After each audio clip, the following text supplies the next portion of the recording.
We You are sound coming like, off a long weekend. have you been drinking and smoking all weekend? Because that's what your voice sounds like. No, Sean, I accidentally fell asleep. This is my waking up voice. That's what I would say too. I would say the same.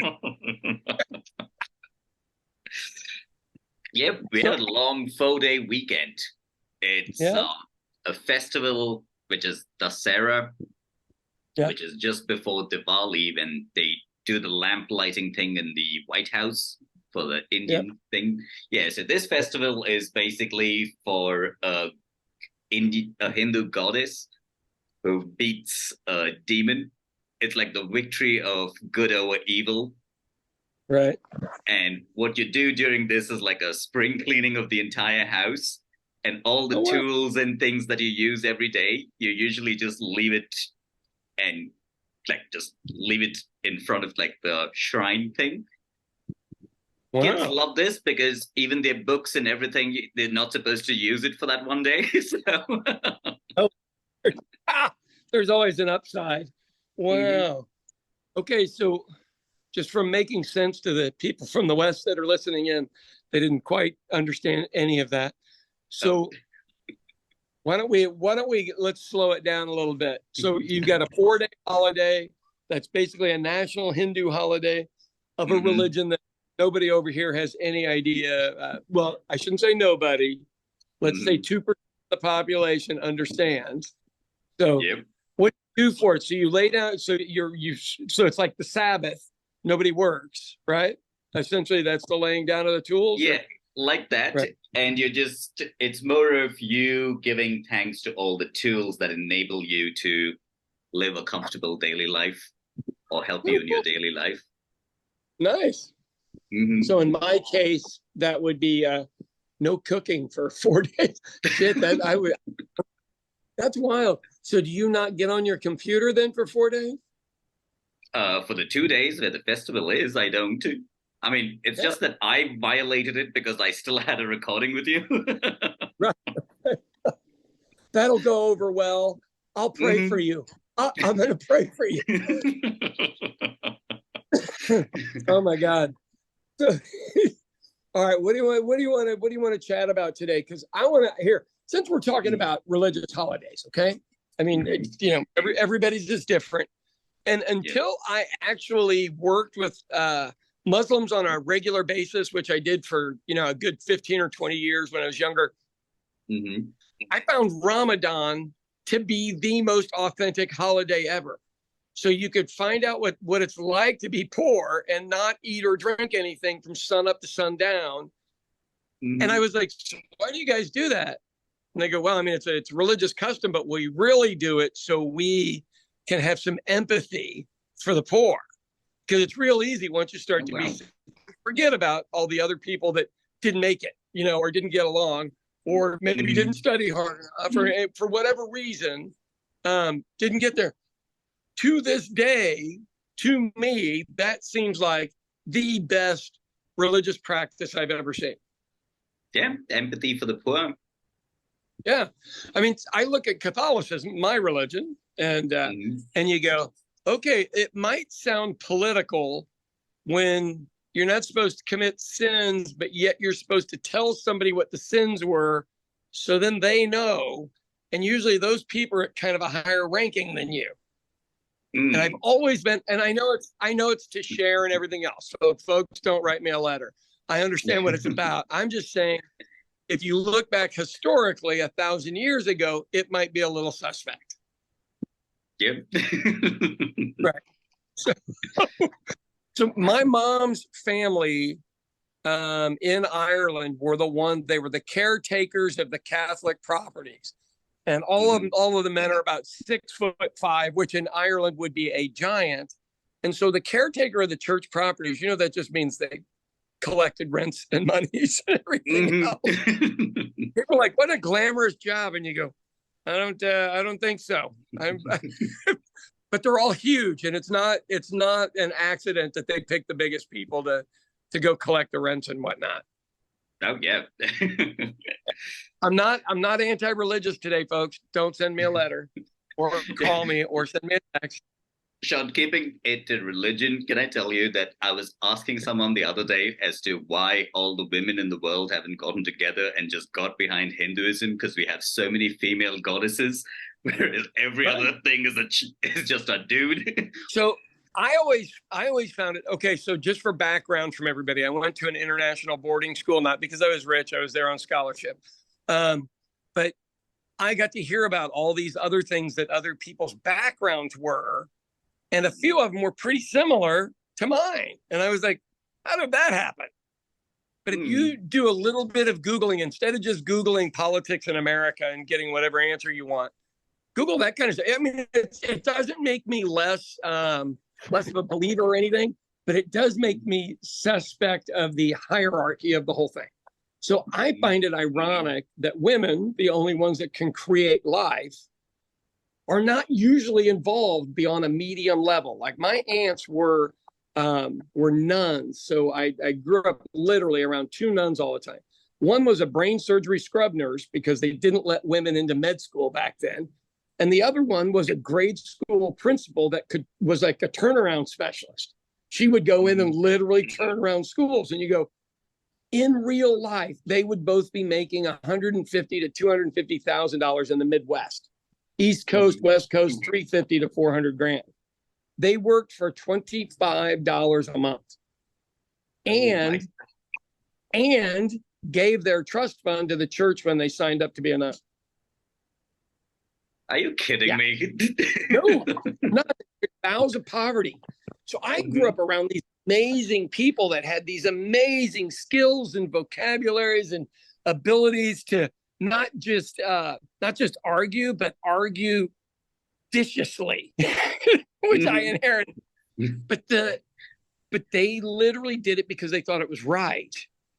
Isn't that crazy? I mean, and so whenever anybody talks to me about religion, I go, I grew up around a whole different variety. That literally, can you imagine living on, $25 a month? Grew up. My one aunt, the story about her being a child, and I'm not trying to brag here. So nobody misunderstood. I didn't grow up with this kind of money, but she went to a school. And a lot of the kids had chauffeurs, and she wanted her mom to drop her off 2 blocks from school because she was embarrassed she didn't have a chauffeur, for God's sake.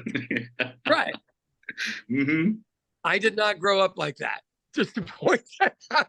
I walked to school and either fought every morning or something. It was nuts. Isn't that crazy? I mean, so having grown up seeing that, like I understand all of the Indian gods better than I do one all-knowing, ever-believing God, which now that we know the universe is just one of many, many, many universes, and we're just like a little speck of dust in whatever the hell this is we're in, I find it hard to believe, because I have atheist friends of mine, and they'll go, show me, literally, Sean, just show me some proof that there's an all loving, believing, and knowing God. And I go, well, I can't. I think that's why people call it belief. And they go, right. So why are you not okay with me not believing? And I go, okay. And they're usually pretty good people. So I don't, I got, in our family, we have Muslims, evangelicals, we have Baha'i. Are you familiar with Baha'i at all? I'm not. One of my cousins is Baha'i, more studious. The guy's brilliant. The whole family are professors and shit. And then Catholic and Muslim. I said that one, but we don't have any Eastern religions married in.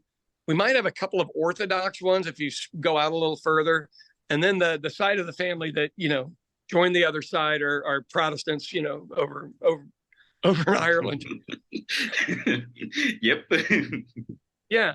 So, I mean, we've always grown up with that mix. So I don't really, I don't understand people that don't know any better or think that theirs is the only one. Yeah, that is a very closed off thing to live with. Right. Well, you and I watched the same video about, hey, I'll pray for you. Oh yeah. I always go, okay, what damage can it do? I also kind of go, well, what are you praying for me for? Is that good or not? See, Sean, my ability to not take compliments also goes to that other portion when someone tells me, I'll pray for you or God bless you. I'm like, who the fuck are you to tell me which God is gonna bless me? And like I just lash out irrationally in my mind. Right. That's legit. So I went to a service with you and your sister here in Oklahoma City, oddly enough. Oh, my bread's looking delicious. And Spanish Mass, in case anyone's listening in. Yeah. Okay. So I go and you know, I find it as fascinating as any other service. I'm not sure anybody has a monopoly on what the right way to do it is. I mean, I go, do you really need an intermediary to go wherever we're going? And I got to be honest with you, reincarnation makes a lot of sense to me. It really does. It's the only thing that explains why we're here. I mean, you know, we inhabited this weird place and we do weird things. And for some reason, some are determined good and some are determined bad. When there are some with a normal moral compass, you could go, that is bad. But yeah, it's a real different coexistence. So when you came to America and you went to school in Edmond, were you concerned that they had to teach ethics in college? Because I was concerned. We had an entire subject for one semester, which was, I think, business ethics. Right. Yeah, and what's that mean?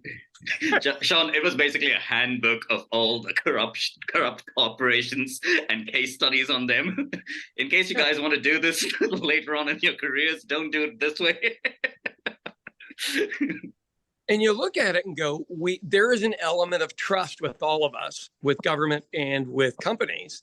And having worked in finance, and you've worked in finance, you should not have an element of trust. And the problem is, the reason you hired those people is because you don't know. And so how do you remedy that? You know, you just go from an ethics standpoint in finance. The thing you will hear is don't leave any money on the table, meaning negotiate down to the final penny, which is fine. And then people know the next time you're going to do the same thing. But I've worked in places that they had some unscrupulous people. And my goodness, man, but they didn't leave any money on the table. And they would put people in really bad life positions so they could have a temporary benefit. And I didn't see that taught in any ethics classes. I didn't. Oh, yeah. Maybe so they should actually teach those, right, in business school, where, I don't know, I'm one of those weird people who do think that CEOs need to have a limit on their fucking bonuses and shit like that. Too. Especially if the bottom line of the employees who actually do all the work right from the warehousing and all the way to endpoint service to the customer. If those people aren't getting like the same bonuses every 6 months, what the hell is the point of the stupid corporation running? And it's not like the old day where they can use that Henry Ford type excuse. He invented it, this way of manufacturing, so he makes the big bucks. Where the hell do you do that now? Yeah. So the argument with we're moving to a different subject matter. The argument with the strike with the United Auto Workers is the CEO of Ford got 40 times their salary as a bonus, or it was 40 times whatever their bonus was. I don't remember which one it was, but it was one of those. And that's the argument. We just want the same thing she got.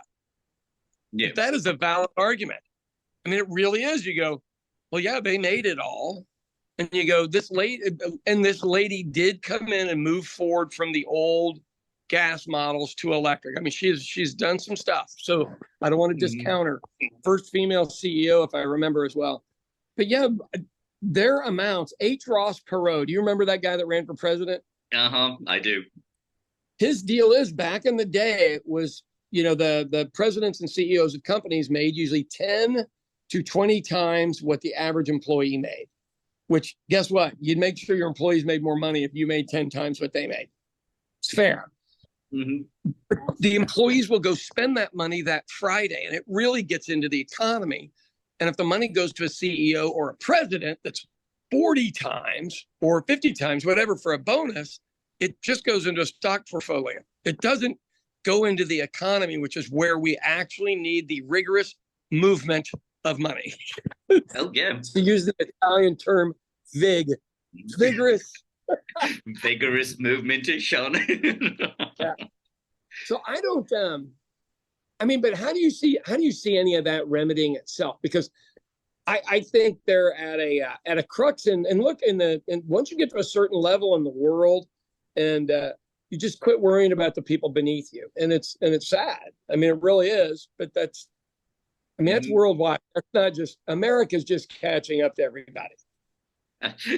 So we were talking about ethics from the conversation of religion, and I'll just circle back a little bit for the sole reason that a lot of the Sikh temples, Hindu temples here, and even if I'm not mistaken, some of the mosques, they have particular days in the week, or I think it's almost every other day, where they just give away food for poor people, where they have like huge kitchens inside these places where they cook for everybody.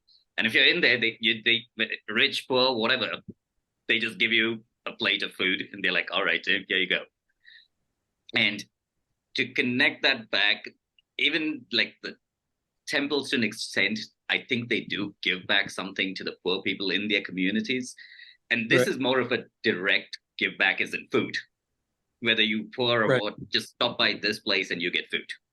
Like, I remember when I was a kid, I used to remember mom doing that, where she would give food on a Tuesday outside the temple and a church, because in India, they were like right next to each other. Oh, wow. They shared like a common compound. That's how it was. Yeah, that's funny. Well, over here, you have enormous charities. Catholic Church is the biggest charity in the world, as far as I understand. I believe I'm correct. And here, what you'll have are people that are on the far right of politics will go, well, you got to let the churches take care of it. It's not a government thing. And you go, it's too big for them. I mean, literally, the Queen of England used to sit down with the Salvation Army, the head of Salvation Army, and I don't know if it was once a month or twice a month, and help organize what they were doing over there, which most people don't know. That, evidently she wasn't a raging bitch to everybody. It was just to the Irish people and your people. Wasn't real nice to the Scots either occasionally. But but it is that ethics?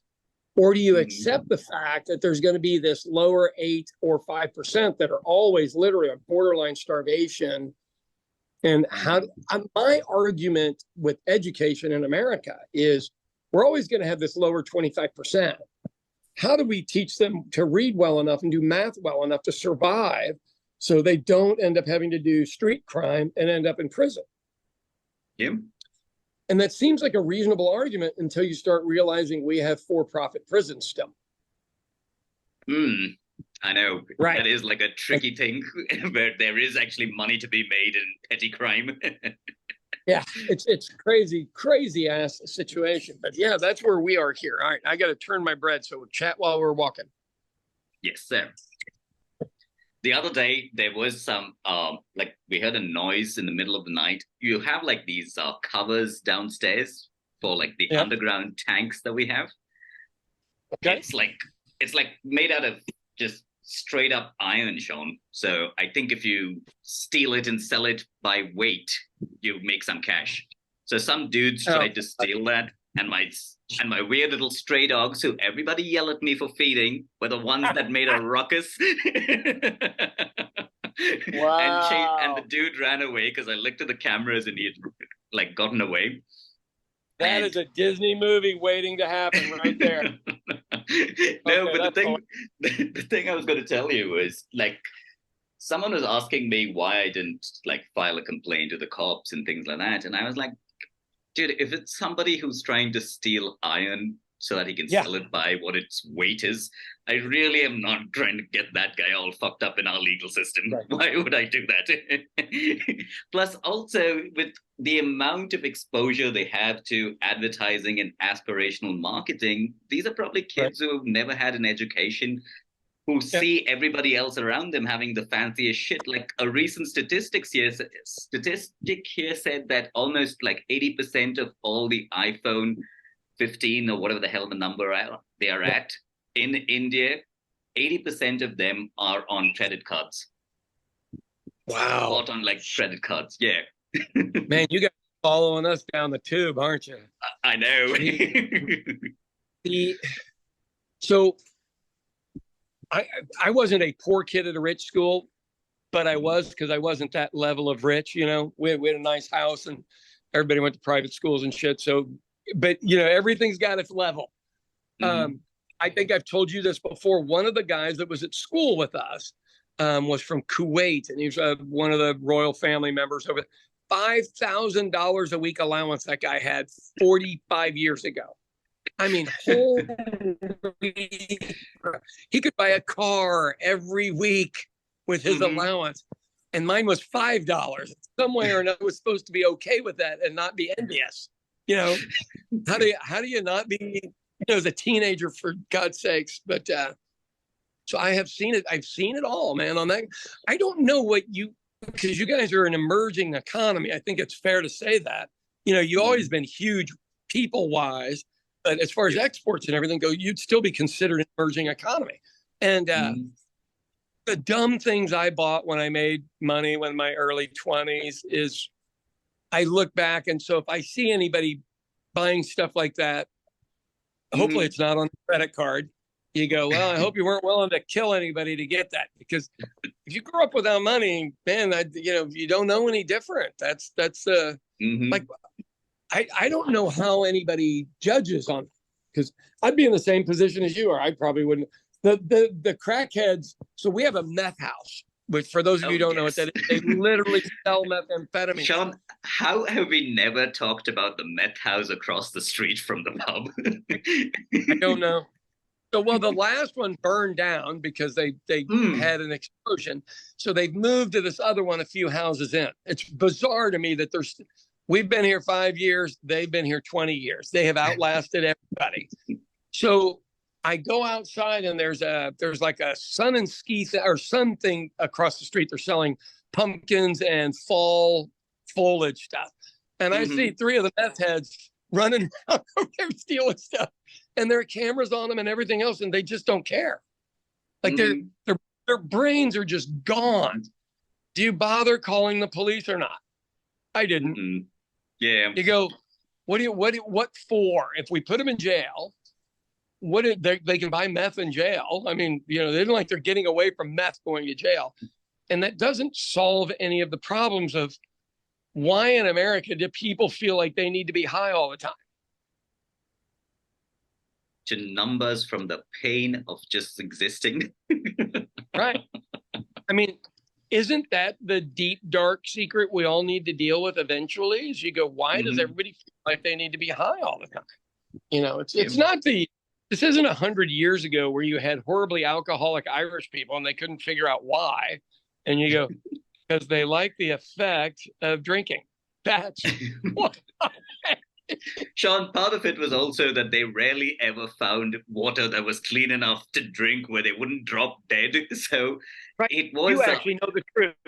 Right. Yeah. So you actually know the truth. So my grandfather, who everybody says didn't drink, drank a shot of grain alcohol in the morning and another one at the end of the night to kill the bacteria in his stomach. But the other thing is beer was cooked over a flame, and the alcohol killed the bacteria in it. So people drank beer. Now, they also drank it because they were just alcoholic. But that is you are correct on the background. I'm proud of you for that, Deepak. Sean, but there's also a weird thing. It is an American author, I can't remember his name, who writes this book on coffee. Till the invention of coffee, where they boiled some sort of water and dumped something in it and then drank that in the mornings, people used to just wake up and drink and go, because that was the only thing that, like alcohol. And he talks about how our current modern society wouldn't have existed if we had never found coffee, tea, those things that we traded with other countries. Because he's talking from the American perspective, because we would have just been fucking drunk all the time because we couldn't get clean water. What started. So the way that Ireland ended up changing their ways on this water pollution was the salmon quit swimming down the major river that goes through Dublin. So you basically had free food. You just kind of had to go out and literally, the rivers weren't that deep and shit. So you go out there and catch some salmon. And once they quit running because there was so much pollution is when they finally started to address it. Oh, wow. Yeah. And I don't know, you guys are emerging economy. You're producing a lot of things that are probably not helping your country, the ground, or the environment. And eventually, they'll move it to some other place. Once you guys address it, they'll move it somewhere else. Mm-hmm. Do you know, like, at times I get so annoyed when I see a lot of people craving, like, McDonald's here, where I'm like, how did this happen? Like, McDonald's was introduced in India maybe like the early 2000s, right? Something like that. And now it's like a staple in people's diet. And these are all foods that I don't think the normal Indian palate actually ate before. Right. Yeah, but so isn't it much like when I was the kid? That was it was a novelty at first, and then it was cheap enough to go back and eat more. I mean, in all honesty, they have the perfect amount of sugar and salt and fat in all of their food. It is a chemical food heroin. I mean, that shit is designed to succeed, which really sucks, but that's the truth. So how do you guys eat it? Because they soak their fries in tallow, which is a nice way to say lard. Yeah, they don't, Sean. They basically they've changed a lot of their recipes because McDonald's here doesn't even serve beef. It's only chicken, and and they have a really extensive vegetarian menu, which would be like. Okay, just so everybody can see, that is a thermometer on my bread. I still use one, so I know it's cooked. How many years have you been doing this, Sean, so that people know that even after all these years, you still use a thermometer to not... We're at 15 years. Well, you know what everybody always goes is, I can do it by sight. And you go, I agree with you that you can, but since baking is a science, how about we use a little science? You think of the guys making street food over in India, and you go, man, they just put out 500, 1,000 meals a day, and you go, and it's the same every time, and you go, right, it's science to them. It just looks flashy to us because we can't do it. Yeah, it's like at times when you see those guys do like a quick meal, like in 30 seconds, you don't realize that for them, they know all the portions by heart in their mind. Plus, it's almost muscle memory because of the amount of times that they're doing it. It's like a tennis player when you ask them to serve, right? Even if you blindfold them, they'll still hit that ball. Perfectly. So I watched, I'm trying to think of who the soccer player was. They did a deal. If a corner kick was being made and he was blindfolded, he could still tell where the ball was. Oh, wow. I haven't seen this. Yeah, because he could hear it. Isn't that crazy? Oh, wow. All right. So today we've covered religion. Business ethics. Okay, let me tell you why I brought up the religion thing. For one, this funny video of "I'll pray for you," which was great, and I'm not cutting down anybody's religion. Well, until now. So, there is a prosperity religion in America, and it's a version of Christianity. And Joel Osteen is the guy with an airplane and gigantic house and all this other stuff. Versus my aunts who took the vow of poverty and my uncle who took the vow of poverty. Opposite. And all of this, one way or another, has a market. In America, churches are tax-free. And from a guy that's in city government, we have a lot of churches in the city that I am the vice mayor of. And some of it's a business. It really is. Some of it's a business. But what I'm alluding to here is there's a guy that I will see tomorrow at the State Board of Education meeting, and he legitimately believes that humans were put on Earth to dominate the Earth. Dominate. As if humans do it, our babies can't even walk for a year. I don't know who thinks elephants come out and they can walk immediately, horses, all this other stuff. And if a cheetah can run us down and eat us, are we really the dominant species? Honestly. Mm-hmm. And what have we done? Yeah, is this theory that I've heard where we were created to basically rule over the planet and everything on this planet is created just for our use, our whim and fancy? Yeah, fucking assholes. Mm. Right. No wonder there's a continent-sized pile of trash floating around in the ocean. Right. And so why don't we rule over that? Figure out something to do. It is we have, and what do we got? Like 5 minutes left here? We have 8, but good. Cool. Okay. With the chaos that we have in Washington, D.C. here with not being able to get a Speaker of the House, which weirdly enough means you can't do any business. I don't know why this one guy gets to decide whether anything goes through or not, but that's the way it works over here. And we've never had this odd chaos before. But these guys are doing this stuff on purpose because they believe that theory that they're dominate over all this stuff, but they don't have a majority, so they can't dominate.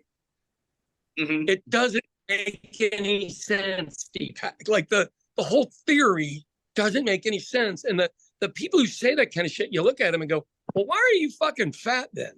I mean, if you're the dominant creature, why are you obese? I mean, it's obesity, not a sin of nature. You took more than you needed, right? Yeah. So I'm at a loss for humans right now. I am. I'm just a little bit of a loss for humans.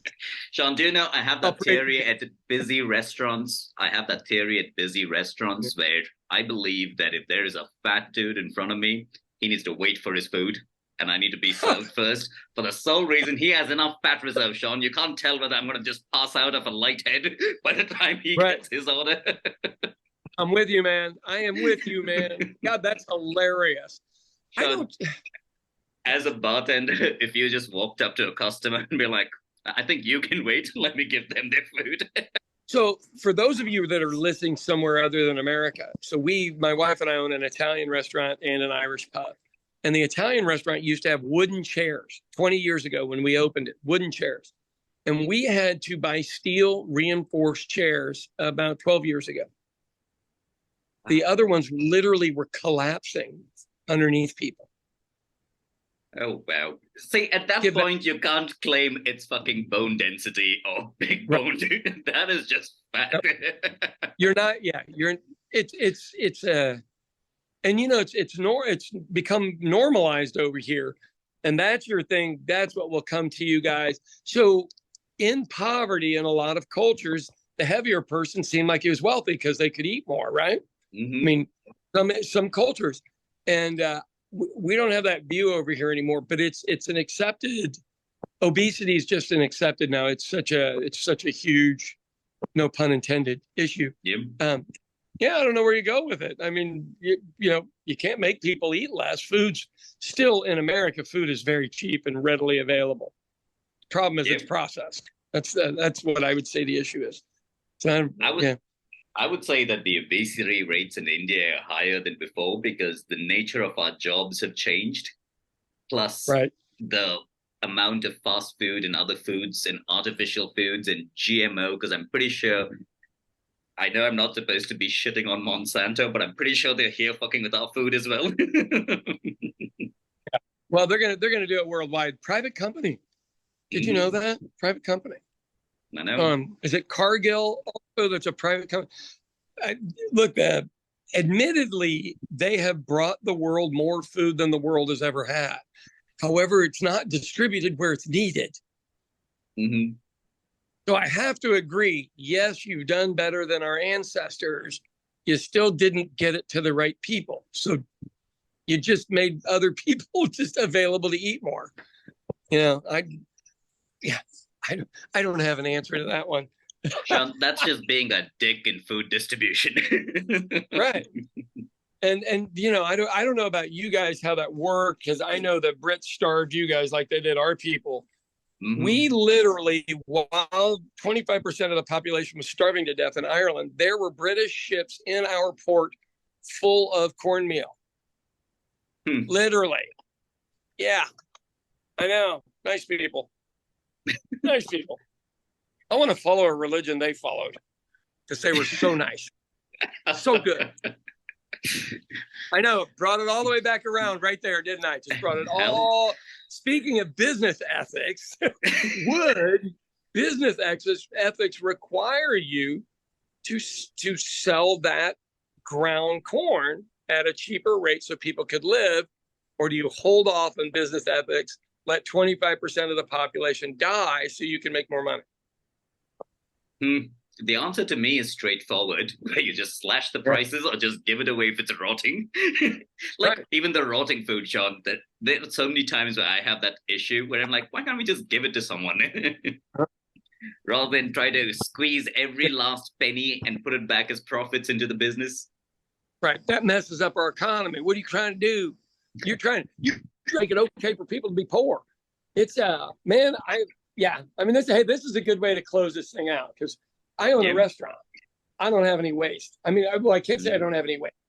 I don't allow any waste. But we do have, I mean, our customers don't eat all their stuff. And we do send a lot of food home because my wife, being Italian, likes to overfeed everybody. Oh, hell yeah. I'm aware of that. Right. I mean, that's just her thing. And it's okay. All right. Do me a favor. Take us out here, because I got to get rolling. All my stuff is out of the oven and I got to get out of here. Well, this was a Villagers podcast episode that we covered every sensitive topic that you're not supposed to touch. So that's right. Send us letters, people. Send us letters.